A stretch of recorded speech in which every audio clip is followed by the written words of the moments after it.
Hi guys, welcome back to part 2. Now today I'm going to be doing my classic, something I was taught, something I mostly do 99.9% of the time, and that is to do a 2-coat mix as you're meant to. But I was taught to, like on this particular ceiling, it's going to be a 2-bag mix I'm knocking up,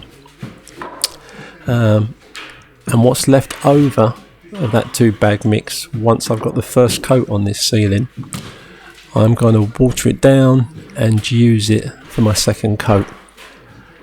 Now, in doing that, all the plaster goes off at its original set time. So basically, to do this ceiling from start to finish, it's going to be probably 2.25 hours until it's done. Your second coat, as most of you guys already know, goes on a lot tighter than the first one. You use a lot less stuff, and it can go on as a thinner coat as well, ideally. I mean, the second coat is actually a flattening out coat. It's generally, as you're pushing down, flattening out your first top coat, getting out a large percentage of your trowel lines from your original first one, which of course is ideal when you're doing this traditionally and you're not going to use a speed skim over the top. You want your plasters to go on quickly, but you also want it to go on as flat as possible for the less times you have to go over the same area. And as you know, you don't want to be overworking the plaster, because that's when blisters can become an issue. Okay, so it's all on. I've got my first coat there, I've got the plastic speed skim. Let's see how flat I've got the angle on that for this. I mean, that first coat of plaster there is still soaking wet. I've only just finished putting it on, and I'm hitting it straight away with the plastic speed skim. If there's a few people that have asked me about using the metal one, if you use a metal speed skim at this stage, it will draw the water to the surface of the plaster, and could give you grief when it comes to the plaster blistering, which is something you never really want to happen. Now, as I said before, keep this nice and flat. When I'm up against the edge there, I don't know if you saw that, I just give the speed skim a little bit of a wiggle left and right, so I'm pushing up the stuff that you can still see on the blade right up into that edge, so it meets nicely with the wall. Hang on, there you go. And then just taking that along. I've got to admit, it's a lot easier to do these low ceilings than when you're doing this on stilts. And as you'd expect, take this off in one direction, flattening it out, and then you'll go across in the opposite direction from the left to the right.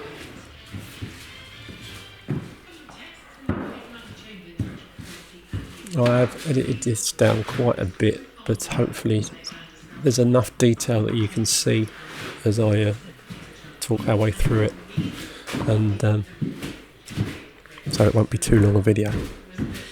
Now, because the idea is to see how this second coat goes when it comes to putting that one on. So this is our first coat. Ruled it off one way, the speed skim. Now ruling it across the opposite way.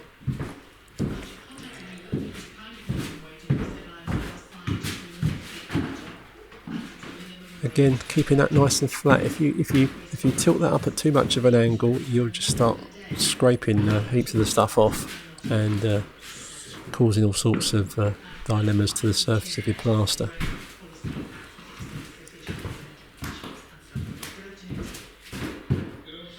Always get the odd lump in it. Why is that? I blame the labourer. Oh, that's me, innit? Yeah.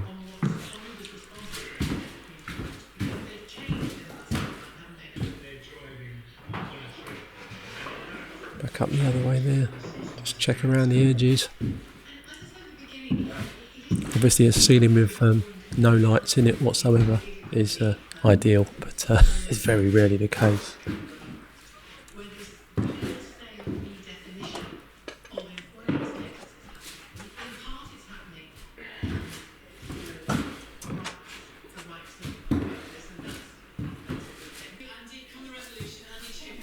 Okay, here's what we've got left of that 2-bag mix. This is the stuff, I don't know if you guys would normally chuck it out. Let your ceiling pick up in a heck of a lot and then go over it with a new fresh batch you've knocked up for your second coat.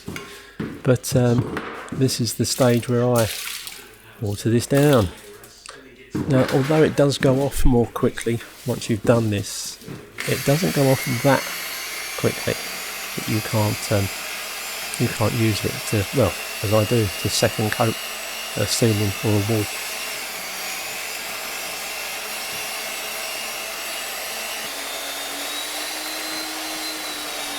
There we go. And again, you want it quite thin. Obviously, the thinner it is on this coat, the longer it will take to start to pull in and go back off again. But you generally should just have just the right amount of time for this gear to hit that second coat.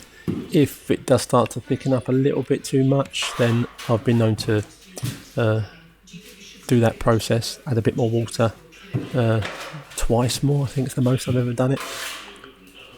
Which is fine if it's just the last little bit you're doing. Obviously if it was a massive amount you'd never get through it before it went off. Okay, here we go, and this is me putting on my tight flattening second coat onto that ceiling. Again, I've got to cut this down quite a bit during the editing because I know how boring it can get watching a plasterer plaster something. I mean, if the video was in real time, guys, yes, we'd be watching it all day, wouldn't we? And it would drive anyone insane.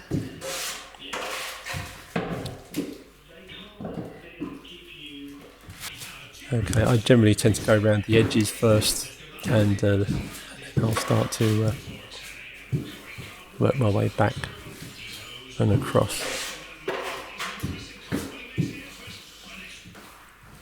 As you can see, you can get this second flattening coat. You are literally doing that, getting it nice and flat. I mean, obviously, really close up, you still see trowel lines there. But at this stage in the game, kind of 3/4 of the way there.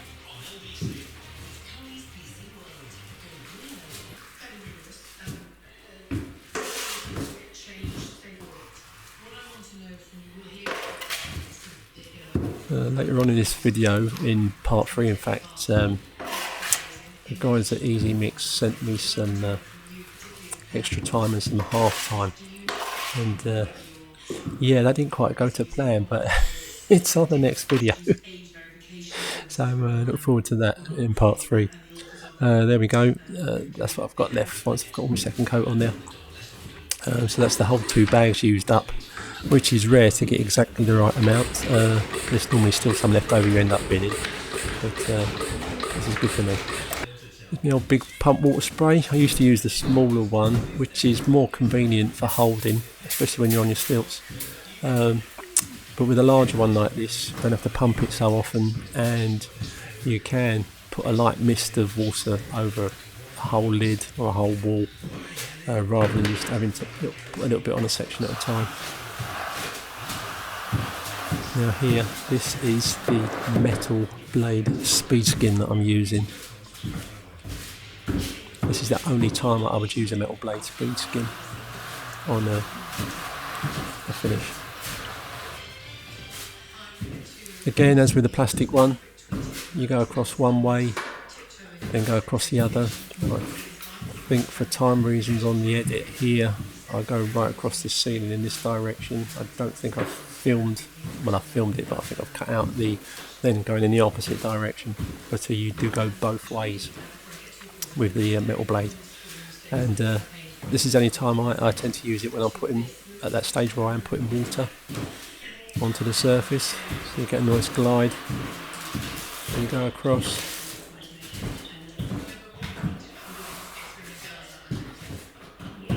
Come back from the other end.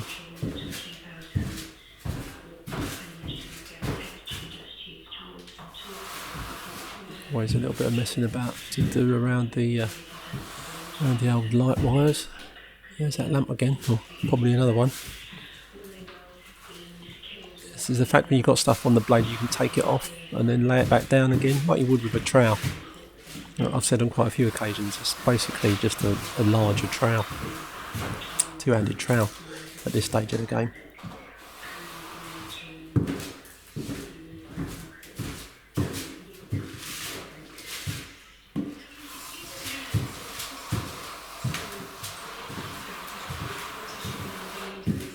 Again, the angle on this is quite tight. I mean, it's only really flat when I'm taking stuff off it again to fill any voids.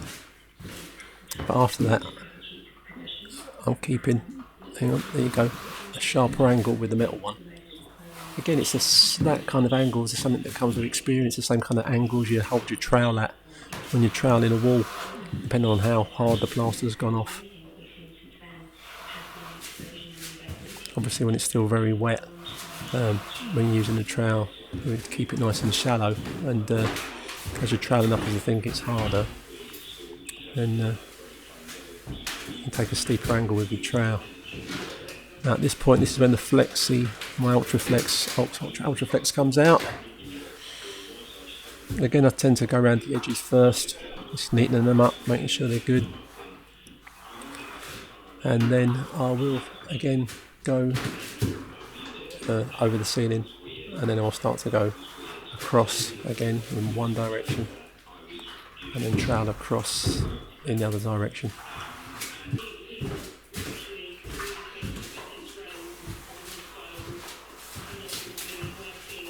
And it's troweling completely across the length of the ceiling is something you can only do either with, in the past you had to have full height scaffolding, so you could keep the trowel on the wall, on the ceiling, sorry, from one end to the other.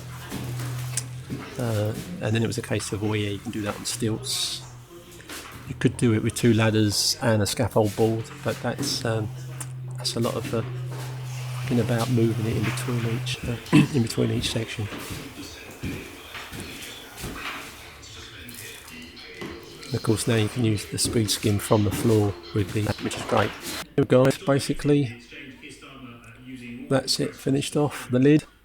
2-coat lid using skims, the plastic metal, and second coat. A lot of phrases. I agree with him. He's absolutely right. It wasn't adversarial.